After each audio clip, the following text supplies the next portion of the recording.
Why do some doctors tweet endorsements of drugs and medical devices on X? Could it be for the same reason celebrities tweet about shoes and snacks? In other words, are they paid to do it?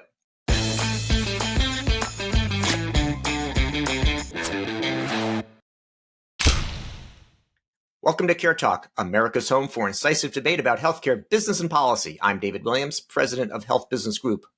And I'm John Driscoll, senior advisor to Walgreens.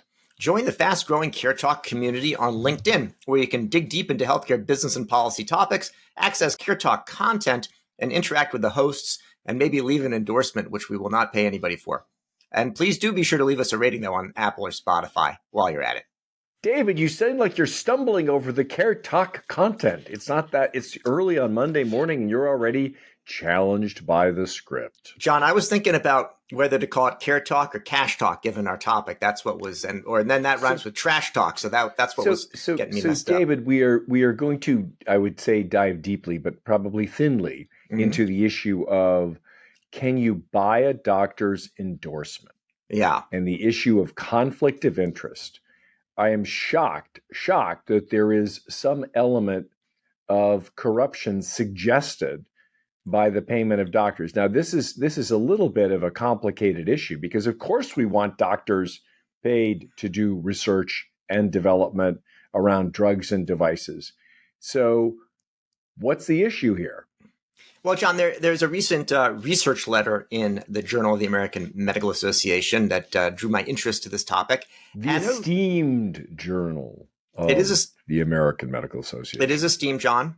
I will note they also take advertising from manufacturers. It's actually a very interesting topic about how much drug companies may control some of the medical journals, because then people know about the advertising, but also the subscriptions and reprints. A lot of those are also from Pharma. So there's a whole very interesting topic of how the pharmaceutical industry influences the medical profession, and that's part of it. The specific interest that I have for today is a research letter that was published by several researchers. It was written by several researchers from Memorial Sloan Kettering, and they're looking at a new type of peer-to-peer influencing. John, a lot of times the pharma companies are interested in having physicians influence one another. That's why they hire them to give talks at dinners and things like that, where it's in like the promotion. Bahamas or Hawaii or the Four Seasons. I mean, let's be honest here. Pharma should be doing its job to promote its drugs, and obviously they're going to try to entice doctors who control prescribing to at least think favorably about the drugs they're producing, regardless of whether they should be favorably considered. I mean, that's the job of pharma. So what's wrong here? Well, I mean, I would argue there's actually, in general, less wrong than people may think overall. I speak with physicians, and they are interested in learning about drugs, and they are interested in learning about them from their peers, other prescribers, as opposed to a marketing person, or even, from some other source, a sales rep. But the challenge is that, whether whether there's a disclosure of payments, and then also whether the person is actually qualified, who's giving the talk. So that's the old style, sort of the giving the talk, but presumably, the physicians can evaluate one another that way. This new research letter is talking about endorsements of drugs and medical devices on what was then called Twitter in 2022. Well, before you go there, Dave, I think there is this pretty established research that even though the payments are largely to doctors around conversations and presentations, and I was joking about them being in really nice places, but historically they've been some pretty nice places, which has driven the concern about disclosure, because there is a pattern of increased spending on these sorts of activities driving increasing prescription of brand name drugs over generics, of expensive over low cost drugs, and of increased, not surprisingly, prescription, regardless of whether the data was there, of the people who are paying for the speeches and the outings of their drugs. I mean, there's the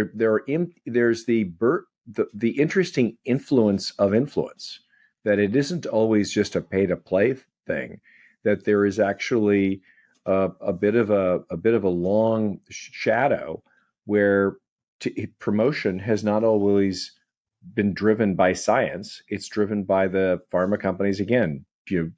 Free market desire to influence prescribing behavior, and there's research that suggests that even if it's just a simple presentation, that it does change behavior regardless of the facts. John, that's right. I mean, if we take a comprehensive look at all the influences here, the pharma companies are definitely using, very advanced and scientific methods in order to have influence. There's the countering side too, right? Which is the rules that the insurance companies have, that employers may have, incentives that are in plan design, and so on. So there's a lot of back and forth. It is also true that sometimes even small payments or even non-monetary gifts have an impact. That's why sometimes a pharmaceutical rep will hand out just a pen to somebody, because when you do something for somebody, even if it's small, there's a sort of a feeling that, oh, I need to return the gift in some way. It's very a deep human desire for that call and response of influence. That goes back to Cialdini's book. I mean, there's plenty of psychological research that's used, and yet we appropriately look at doctors as the arbiters of choice and recommendation for drugs. And so, is this situation, which is now well documented, and now there are, as part of the Affordable Care Act, there's actually databases you can go to kind of look at who's paying who for what.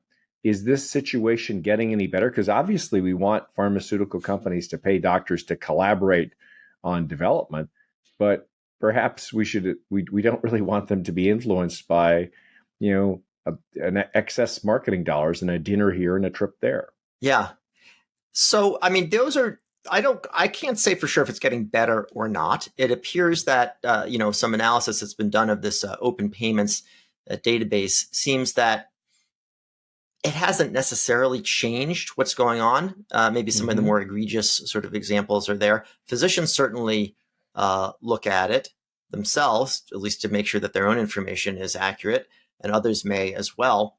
What's interesting now is that the new media, what happens.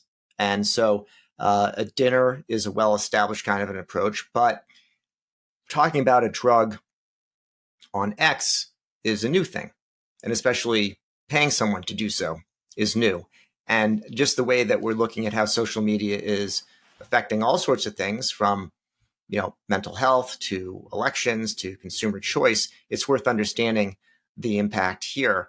And you can expect that pharma is going to be fairly, if not sophisticated, they're at least going to experiment with using this medium.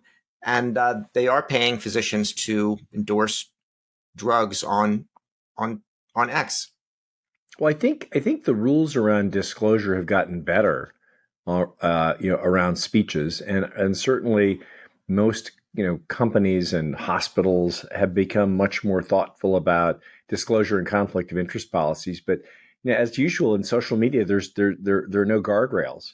Right. And so what's sort of surprising to me is that anyone would care if a doctor tweeted out something about a drug or a condition. But but perhaps not surprising, although I was surprised that pharma's paying. Yeah.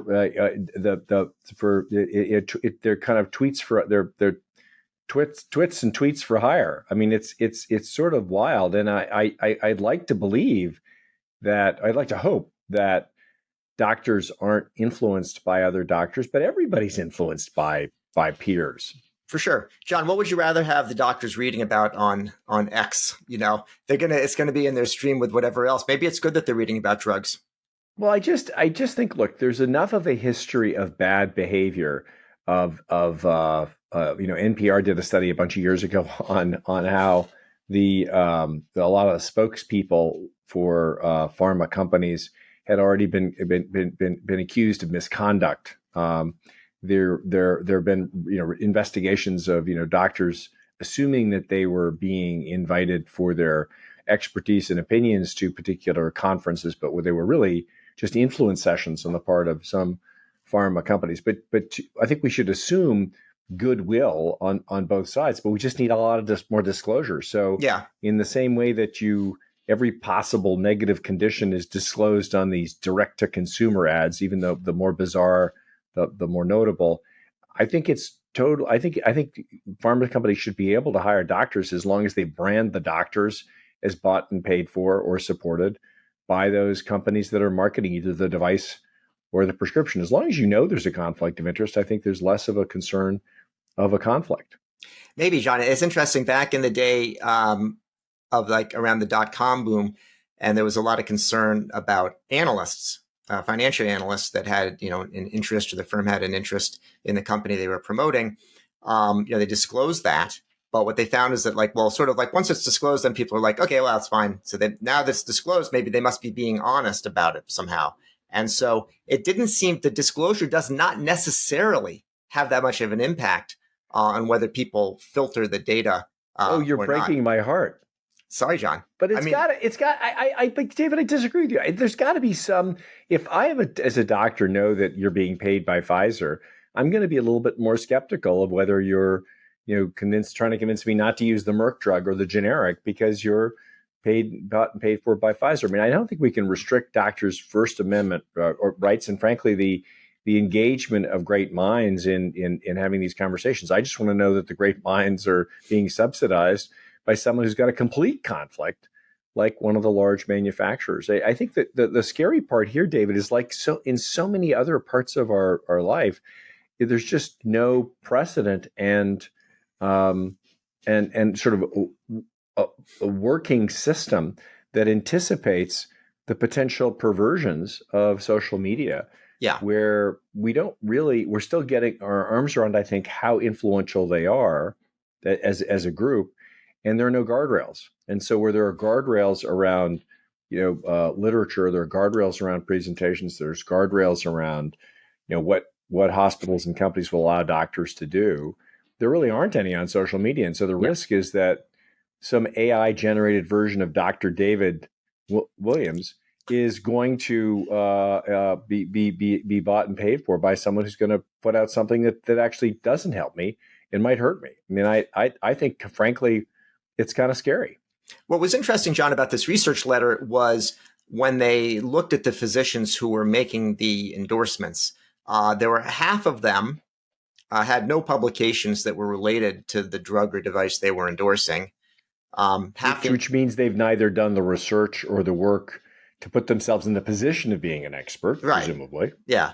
And then 2/3 of them, the researchers had what they call an H index of less than 20. And if you've got a 20 or more, you're considered to be an accomplished researcher. David, what is an H index? It sounds like something I should avoid because it might hurt me. It probably is like preparation H index. Let's just not go there. But what is it? What is the H index? It's a measure of the impact that your research has. So it's a way of looking at what journals that you're published in, and if you're considered to have been sort of crossed the bar or not of your peer review. It's a measure of the breadth and reach of your actual research content related to your. David, come on, you can't bring up this stuff without being able to explain. The H, John, everyone knows the H. I knew a guy named H once. Actually, it's kind of a weird name. But so these are not like your top docs in general, and they're not the top docs in the field. So maybe we should feel good that actually the physicians in general are holding themselves back from tweeting these kind of topics. So maybe they have a certain amount of I think the other thing that sort of surprised me about it, David, is they didn't work for much. I mean, I think the study found that the average for a payment to the doctors was like $27,000. I mean, it's kind of like for putting your name out there. That strikes me as a pretty low bar. Yeah, well, you won't be able to buy much H with that, but that actually they don't have a way to say exactly how much were they paid for a given tweet. So it's much less than that on average for a tweet. That's all the payments they had. John, I know I brought up this sort of narrow focus on X and doctors tweeting about endorsements of drugs, but more broadly, is transparency in healthcare, has it been helpful? Open payments and, more broadly, is transparency a good idea? Oh, I think transparency is absolutely essential, David. I mean, in the same way that there are all kinds of subtle ways that that really smart magicians, psychologists, psychiatrists, and marketers can manipulate you through taking advantage of people's natural wiring for things like fairness and for the give and take. Someone does a favor for you, do a favor for them.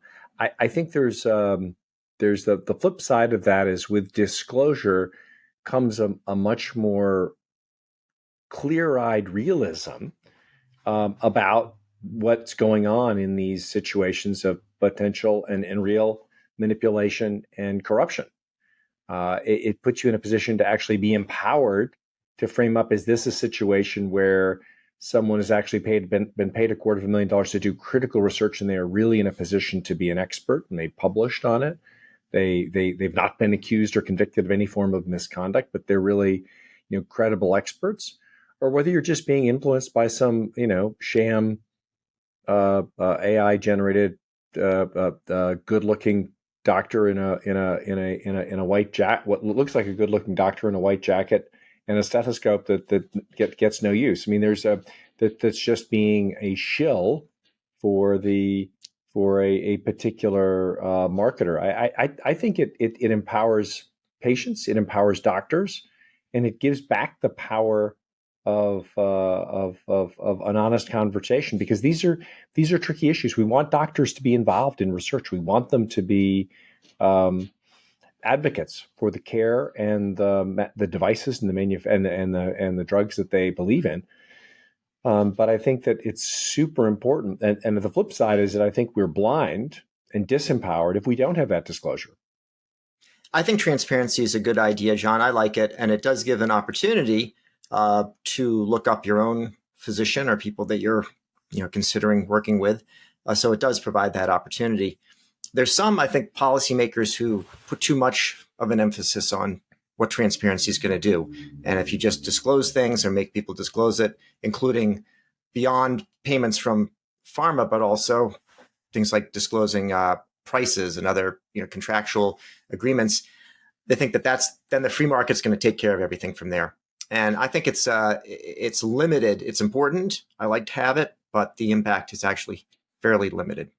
But it's a start, David. I mean, let's start with being honest and transparent, even if there are certain situations where we have to put up even bigger guardrails.